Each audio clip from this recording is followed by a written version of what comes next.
The late 90s were a mixed bag for metal bands. While the rap-rock hybrid stylings of the era were far from warmly received by metal purists, the era's unorthodox leanings gave us some of the most important and enduring modern metal artists, including Korn, Slipknot, Linkin Park, Rammstein, Marilyn Manson, Rob Zombie, and a whole host of others.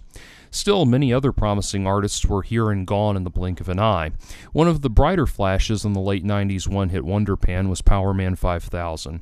I can vividly remember the first time I saw the cyberpunk engorged video for When Worlds Collide and was instantly absorbed. They were like a more radio-friendly Static X with a lyrical ethos filled with the kind of William Gibson, Philip K. Dick themes that already commanded my imagination. I eagerly went out and purchased Tonight the Stars Revolt, only to find that the rest of the record failed to live up to the promise of that first single. There were high points, to be sure, the ominous spoken word intro written by the probably fictitious J.P. Sadikoy, and the haunting Nobody's Real outstanding among them, but at the end of the day, the album on the whole had production so slick you could skate pennies across it, but lacked the musicianship and catchy songwriting that would have given the band staying power.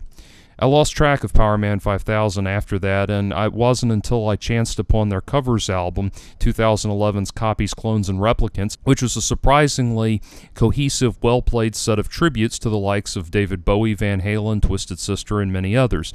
A little research showed that the primary Powerman bandleader, Spider One, had been rotating members over the years until he was surrounded by a team of top-flight session players that were better able to bring his vision to life than the group's technically limited early lineup. The result was a band that had made enormous leaps forward in musicianship whilst damned to the has-been section of obscurity. Mercifully, recent years have been better to Powerman, with the group's 2014 offering Builders of the Future being its first to appear on the Billboard 200 since 2006's Destroy What You Enjoy.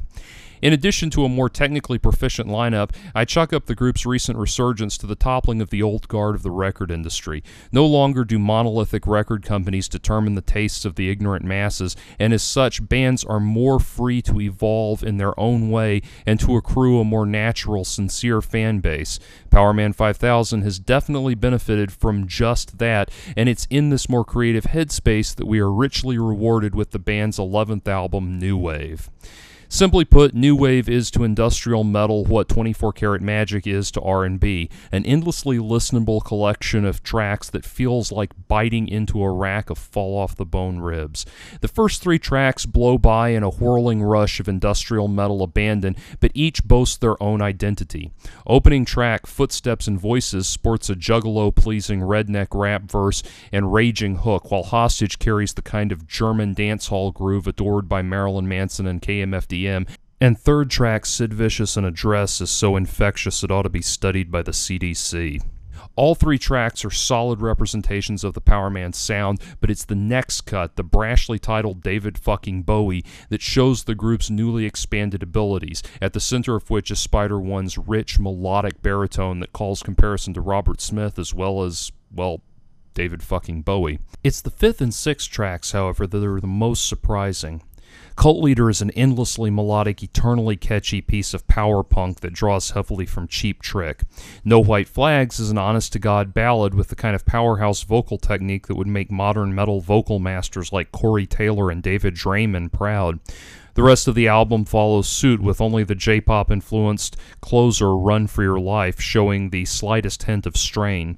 The result is 30 minutes of some of the best industrial metal ever recorded, an underrated milestone that shows the virtuosic versatility not just of the band but of the genre as a whole. I've been following Powerman 5000 on Instagram since sitting down with this record, and it looks like they've been rocking packed houses across the country. A long overdue return to form and prestige. Thumbs up.